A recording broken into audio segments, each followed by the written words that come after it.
Halo, perkenalkan, nama saya Esra Fernandes Regar dengan NIM 2309116049 dari Program Studi Sistem Informasi kelas A Angkatan 2023. Pada video kali ini saya akan menjelaskan secara singkat mengenai beberapa algoritma penjadwalan CPU.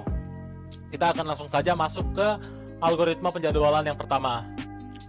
Jadi untuk algoritma penjadwalan yang pertama ada FCFS atau First Come First Serve. Nah, pada algoritma penjadwalan ini,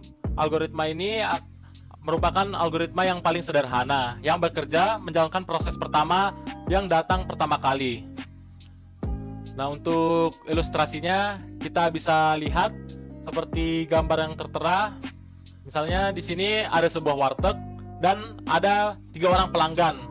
Nah, proses pelayanan di dalam warteg ini pastinya orang yang pertama datang pastinya akan pertama dilayani oleh sang penjual.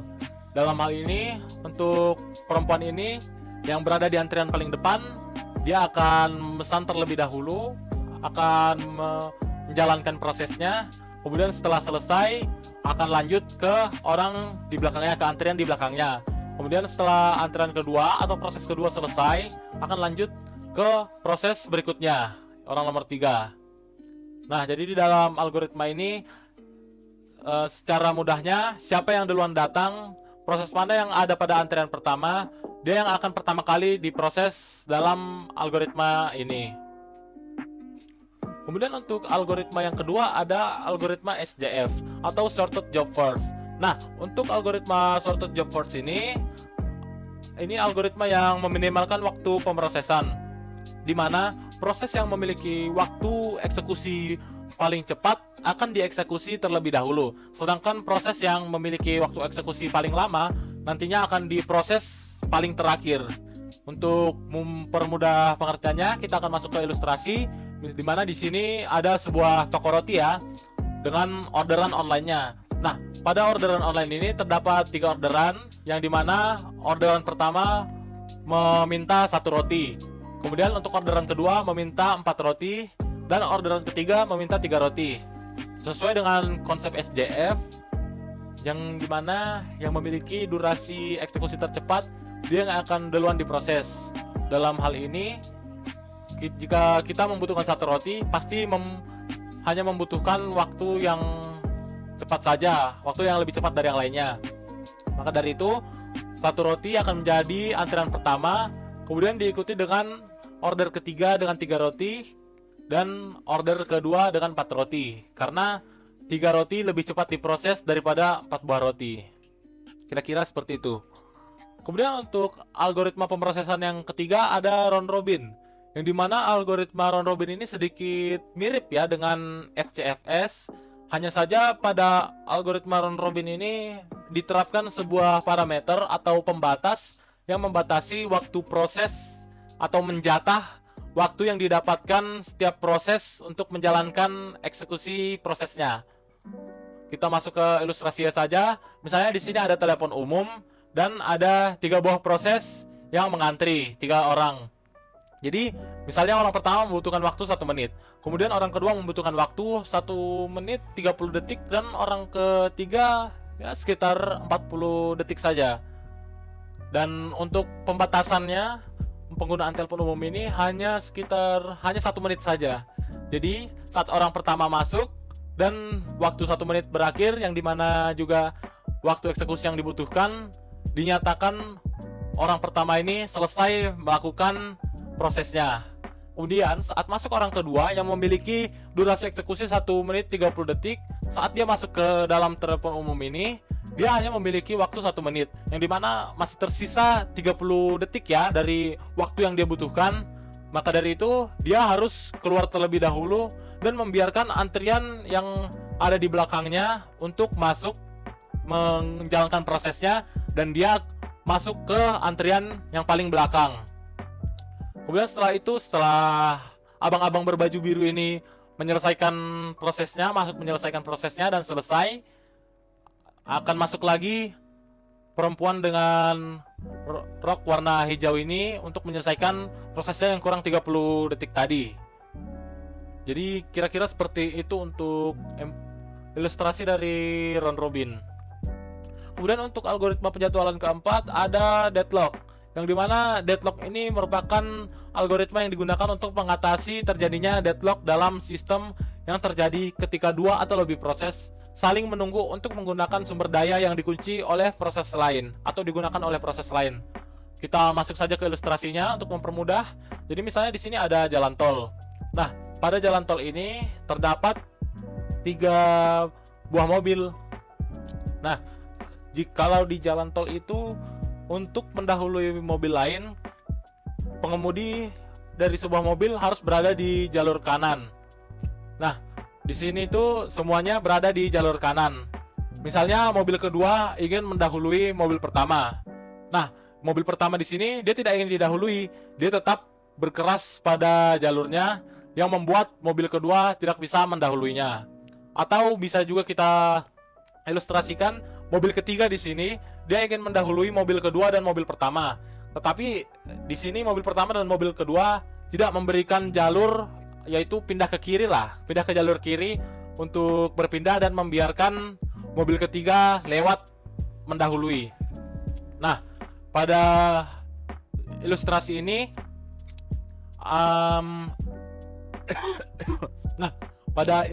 ini sumber daya yang dimaksud itu adalah jalan tol, dan proses yang menggunakannya itu adalah ketiga mobil ini. Jadi untuk keluar dari deadlock, salah satu mobil atau mobil yang ingin didahului harus mengalah, meminggir ke jalur kiri untuk membiarkan mobil lainnya lewat ke depan. Nah, kemudian kita akan langsung masuk saja ke implementasinya. Baik, kita akan masuk pada implementasi ya. Jadi kita akan mengimplementasikan algoritma FDFS dan SJF. Untuk pertama-tama kita masuk dulu ke CPU OS simulatornya, kemudian kita masuk ke bagian compiler ini.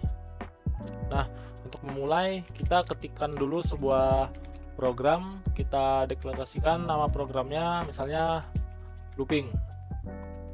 Kemudian kita beri sebuah variabel, kita assign value-nya, kemudian kita berikan perulangan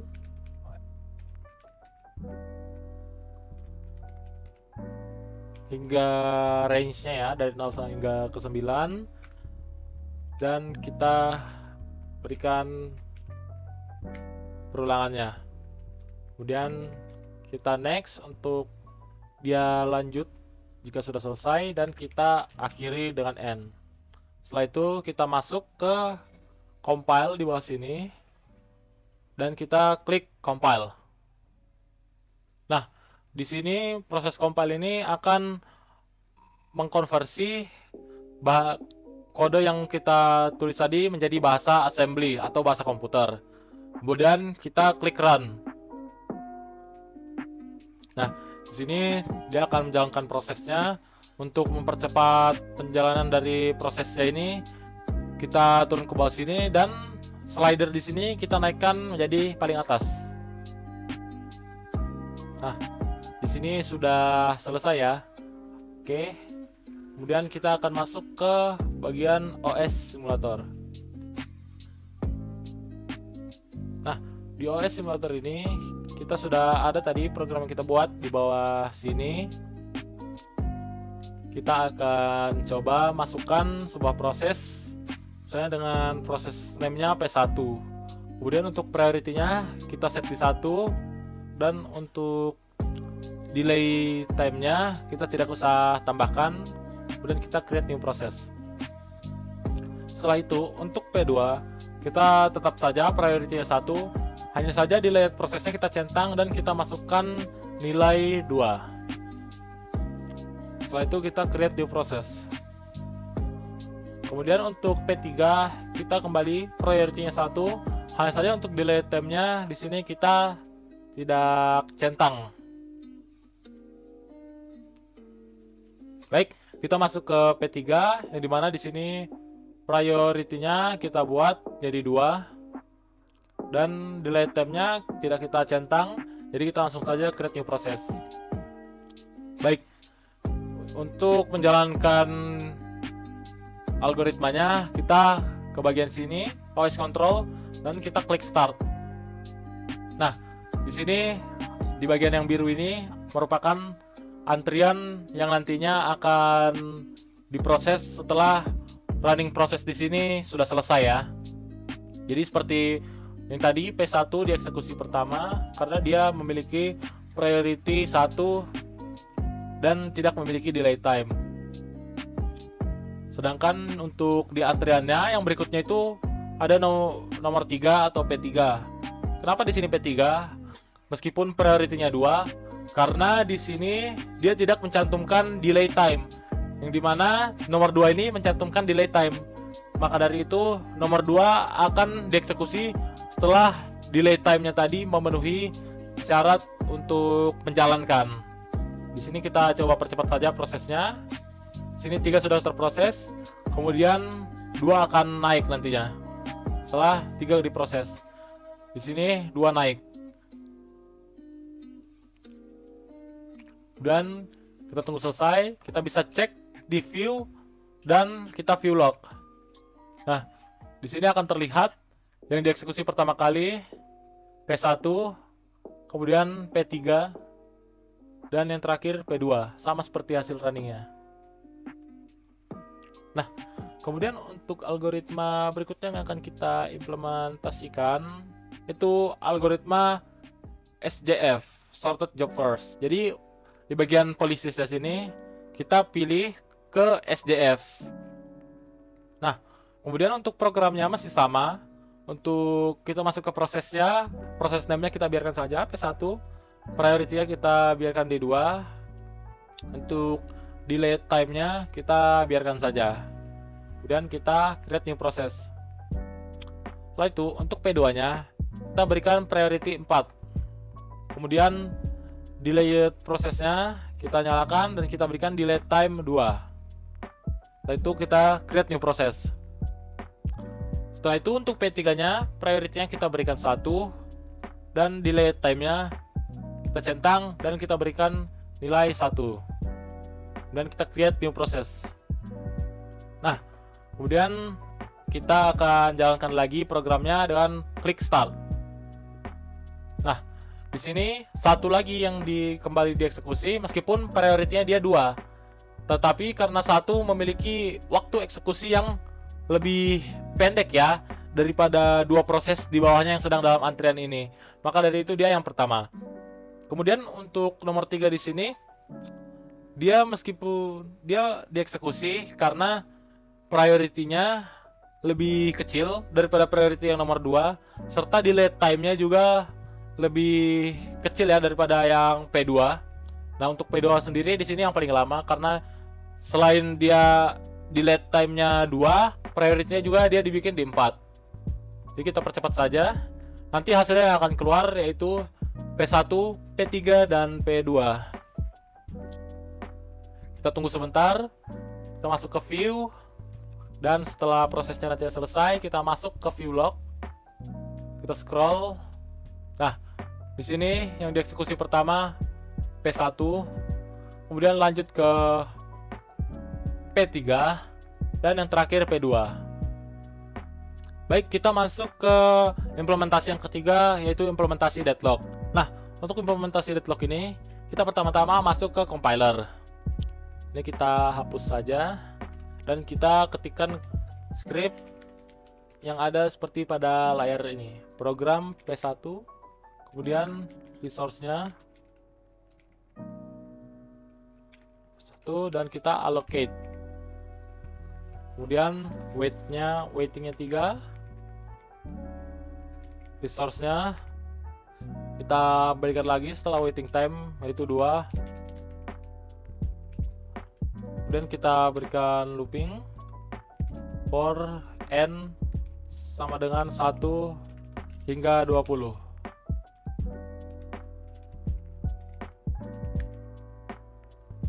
Kemudian kita klik tulis next dan kita tutup dengan N.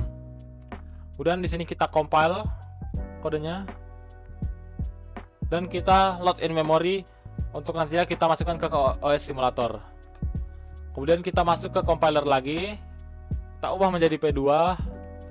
Hasilnya di sini untuk resource-nya kita juga rubah menjadi 2, dan resource yang ada di bawah sini kita tambah menjadi 3. Kemudian kita compile lagi dan kita load in memory. Kemudian kita lanjut lagi untuk P3.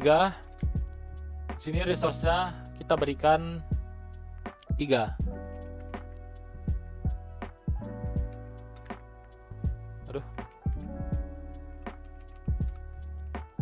Kemudian untuk resource yang di bawah weight kita berikan nilai 4.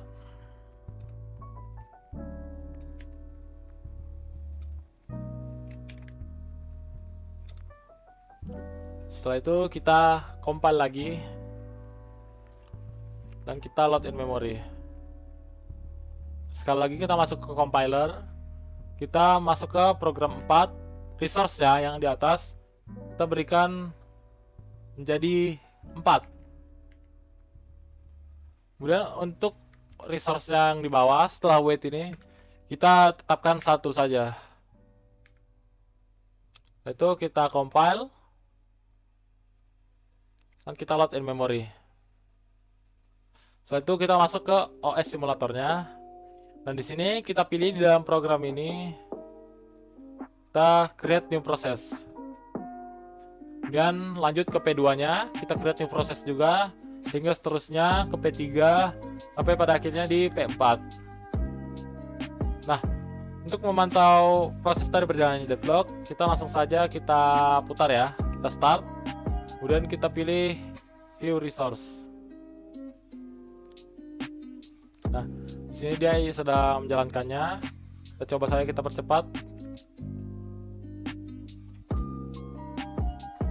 Nah, di sini proses deadlock is detected, yang dimana di sini itu tidak ada yang ingin mengalah sesuai dengan ilustrasi yang tadi disebutkan.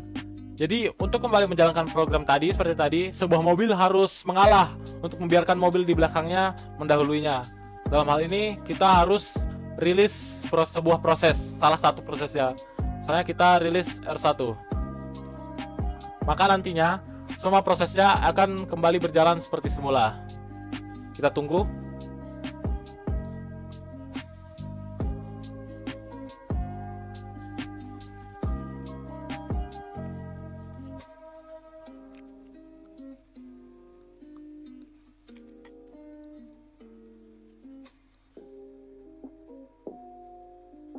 Nah, di sini sudah hijau semua, yang berarti semua prosesnya sudah berjalan dengan normal. Baik, kira-kira itu saja. Sekian dari saya. Apabila ada kesalahan kata atau kesalahan penyampaian, mohon dimaafkan. Sekali lagi terima kasih sudah menonton video ini dan sampai jumpa.